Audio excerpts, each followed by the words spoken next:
Yesterday is gone, tomorrow has not yet come. We have only today. So let us begin. Welcome to 9 Minutes with Nefertiti. Hey everybody, just checking my timer so that I can make sure we stay at our 9 minutes. Welcome to 9 Minutes with Nefertiti. My name is Nefertiti. I hope you've had a chance to check out my introduction video. I felt it was important before I started chatting that you knew who you were listening to. And in the small amount of time that I took, I didn't tell you everything about me, but I think through these conversations, you will learn a lot about me. And I hope that through conversations with you, I can learn more about you. One thing that I forgot to do, and now I know why, when people win awards and stuff, they never try to thank everybody. Because there was a part of my video where I was trying to say who I was, a mom, a daughter, a wife. I forgot to say I'm an auntie, and I'm also a godmom to some wonderful children. So shout out to my nieces, my nephews, and to my godchildren. How are you? It's a warm day here in North Carolina today. I'm sitting in front of these hot lights and burning up just a little bit. But again, I'm so excited that you choose to spend a little bit of time with me. I want to talk today in our first conversation about love. Now, I don't know if it's coincidental or not that the first conversation that we have together is the day before Valentine's Day. But let me tell you something. In a little bit of time I had with you, you do not have to worry about me talking about chocolate or flowers or stuffed animals with hearts all over their body. No, you don't have to worry about that. Rather, I want to talk about love in these three contexts. Loving God, loving yourself, and loving others. Does that make sense? Again, we're not talking on that Valentine's Day stuff, although if that's what you do, that's great. But in this conversation, we're going to talk about loving God, loving ourselves, and loving others.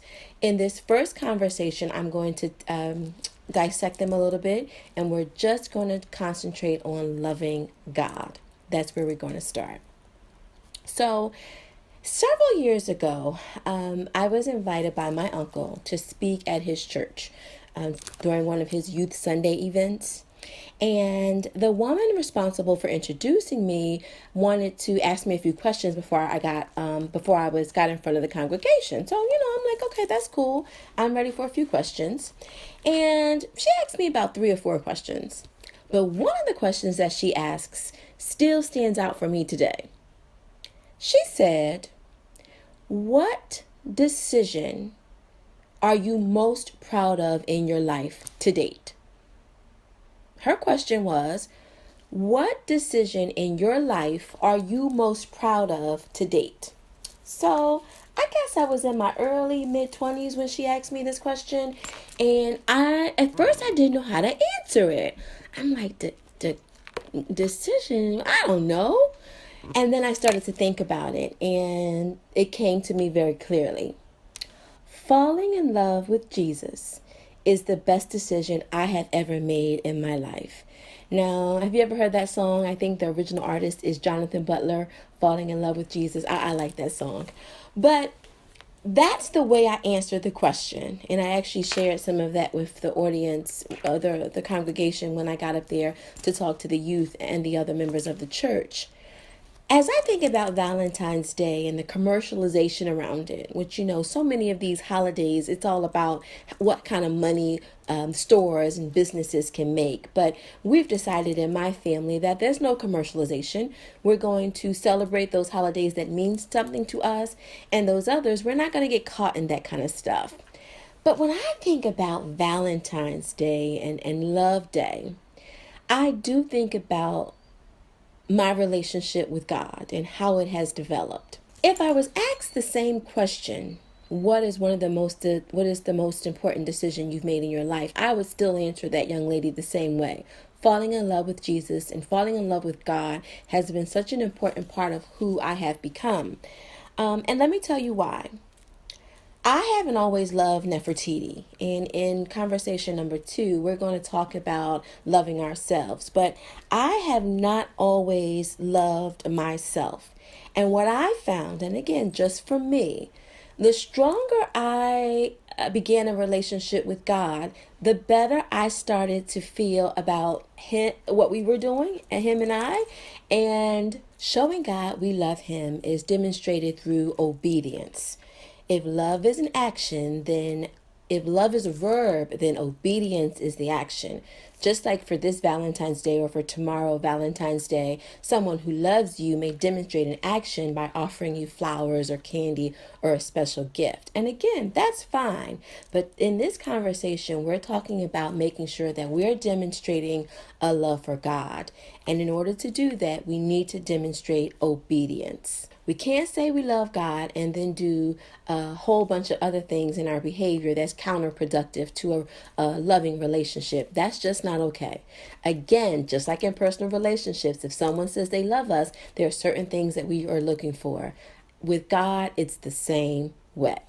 So what I found in my experience is that as my obedience to God grew, my love for him grew, and it has been a story and a journey that I can't even articulate in enough words. It's almost like you have to be there to see it. But when I look back over my life and I think about those times where I wasn't always comfortable with the person that I saw in the mirror, and I had to figure out a better way to live this life because it didn't always feel so good.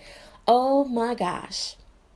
I started to fall in love with someone who loved me unconditionally, who was always a good listener, who always had my best intentions at heart.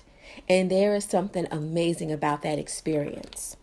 What I have found in my experience is that the more I grew to love God, the more his faithfulness grew for me. The more he demonstrated goodness to me.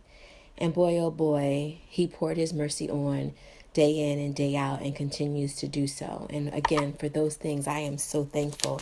It has really been an amazing experience. And here's what I also take away and I better understand now. Before I could love Nefertiti, I had to love God. I had to go back to the source who made me and who has shaped me even before my parents knew who I was. And in that seeking of trying to get to know both God and both myself, there is just a joy that I can't even again tell you in enough words. But it has helped me better love myself. And then I think I can better love others because I first love God. Here's what we know. The Bible tells us that we love God because he first loved us.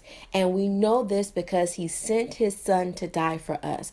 That is an amazing act of love demonstrated for both you and I. And his love for me is unconditional. It's caring and it's intimate. Unconditional, caring, and intimate. And when I learned that, guess what? I was able to love Nefertiti unconditional, caring, and intimately. And now that I'm on the right track, I can build relationships that act in a way that are unconditional, that are caring, and that can be intimate. That to me is an amazing something to think about as we think about celebrating Valentine's Day with those that we love and care about. So what do you think? How are things with you and you're seeking him and you're loving him and inviting him into your life? As we think about celebrating Valentine's Day tomorrow, I encourage you before you do anything, invite God out. Walk with him today. Talk with him. Dine over a table with him. Something amazing can happen that then can set the precedence for other things in your life. Today is about love. Loving me, loving you, loving God. And in our conversation number 2, we will pick up the conversation about loving ourselves. And then in conversation number 3, we'll talk about loving others. Thanks for hanging out with me. I hope the rest of your day or evening is amazing, and I wish you happy Love Day, and I can't wait to see you in our next conversation.